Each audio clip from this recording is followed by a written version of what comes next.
Okay, Erev Tov, we're continuing Sefer HaChinuch. We're on the 30th mitzvah, which is the mitzvah of lo ta'aseh, not to swear in vain. So, advance notice, this mitzvah is quite long, because the Chinuch takes a tangent to speak about oaths and swearing falsely, and it's a long mitzvah. It'll probably take us maybe four short classes. So anyways, let's just get into it. The mitzvah is shelo nishaba lebatala. We cannot swear pointlessly. Shneimar lo tisad shem Adonai Elohecha lashav. As a commandment in the Aseret HaDibrot says, you shall not take the name of Hashem in vain. Ve'inyan batala hu be'arba'at tzadim. When we say pointless, that can be in one out of four categories. Echad, kigon shenishba al davar sheyadua she'eno ken, is one, if you swear about something that is known to all that it's not so. For example, kigon al amud shel shayish shu shel zahav. You take a pillar of whatever this is, drywall, okay, and you say, I swear that this is a pillar of gold. Okay, clearly it's not, and that would be, and you're using Hashem's name. Okay, that would be one category number one. V'chen kol kayotze bazeh, or anything similar.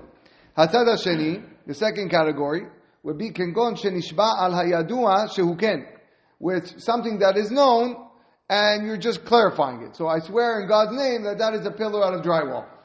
Okay, that again, it is known to everybody. Kengon ala even shu even ve'ala et shu et. You swear concerning a stone that it's a stone, and a piece of wood that it's wood. V'chen kol kayotze bazeh. Hatzad HaShlishi, the third category, shenishba lebatel mitzvah o mitzvot shechivavnu Hashem baruch hu bahen, where you swear in God's name to violate a mitzvah or all the mitzvot that Hashem commanded us to perform. Shegam ze lebatala legamre, that is also pointless. She'en biyado lishavar ma shekvar chivo el, you are not empowered to swear against something which Hashem has obligated you to do. It's similar to about swearing about something that is known to all that is not so, which is the first category. Everybody knows that we have to keep the mitzvot. You're swearing that you don't have to, or to violate, is one of the categories. Hasad reve'i, and the fourth category, shenishba la'asot davar she'en bo koach la'asoto. Someone makes an oath and he swears to a God in God's name that he will do something that he's powerless to do. Kegon shelo yishan shlosha yamim retzufim. If someone makes an oath that in God's name, I swear that I'm not going to sleep for 3 days, 3 consecutive days. Impossible. Or shelo yochal shiva yamim retzufim. Or you're not going to eat or drink for 7 days. V'chen kol kayotze bazeh, or anything similarly, that is considered, you're violating prohibition to swear in vain. Now, why do we have this mitzvah? Misharshe mitzvah zu, the purpose of this mitzvah, ladat bnei adam velikvoa benafshotam ulchazek emunah belibotam, to make known to people, to establish in their consciousness, and to strengthen belief, ki ha'el baruch hu asher b'shamayim al, that Hashem who's in Shamayim, chai v'kayam la'ad, he lives forever, en kiyum kekiyumo, and there's no existence like his existence. Therefore, v'ra'ui m'chuyav alenu, it is incumbent upon us, v'zochenu shemo hagadol ma'asenu v'al diburenu, that when we invoke his name, when we say his name, okay, for whatever it is, to affirm our actions and our speech, lezochro be'ema be'ira beretet uvzi'ah, to invoke with dread, with reverence, with fear and trembling. Not to just use Hashem's name haphazardly, or people that use it in jest, or people that use it for matters that are insubstantial. Like all these things that continuously come into being and eventually decay and don't remain. The same us, that we are mortals, and other matters of the lowly world. In order to establish this in our hearts, so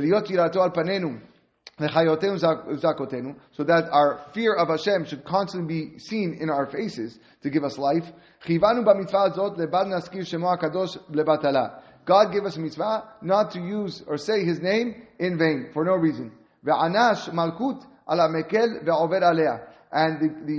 the punishment that He gives would be lashes for anyone who is transgressing this mitzvah. Now, similar to this mitzvah is the matter of a false oath. That means he makes an oath that swear that he was going to fulfill something, was going to do something, and he didn't fulfill it.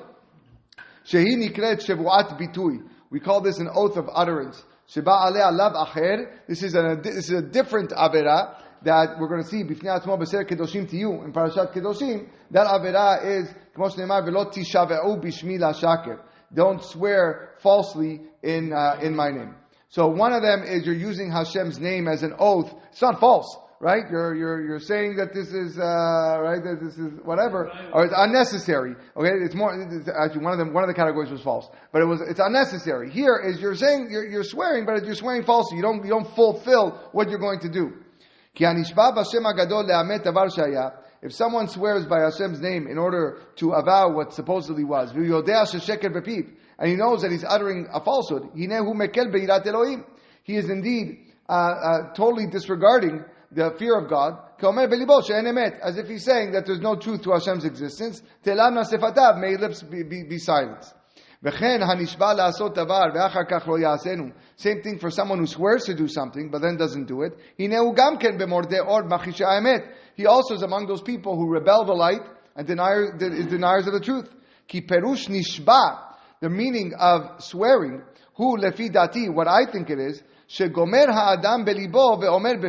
a person resolves in his heart and articulates with his mouth the commitment,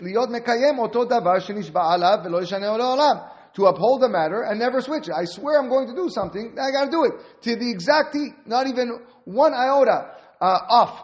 And they're just like Hashem, who exists eternally, and He will never be altered. Same thing. That's why whenever you hear the word shevuah or the verb of shevuah is always in the nif'al, nishba. Hu nishba. Why don't we say hu shava?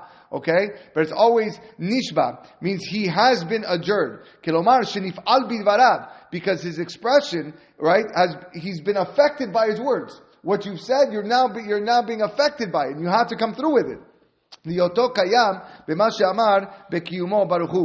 Being committed to remain steadfast in what you said you were going to do, just like the steadfastness of the existence of Hashem. Okay, so that is really part one of a very, very long piece. The next piece he's going to speak about, which we'll continue discussion tomorrow, is about Nidarim, which are also about oaths, and he's going to continue along this line about this mitzvah 30, Shelo Nishba Lashav, the prohibition of swearing in vain. We'll continue with Hashem next time.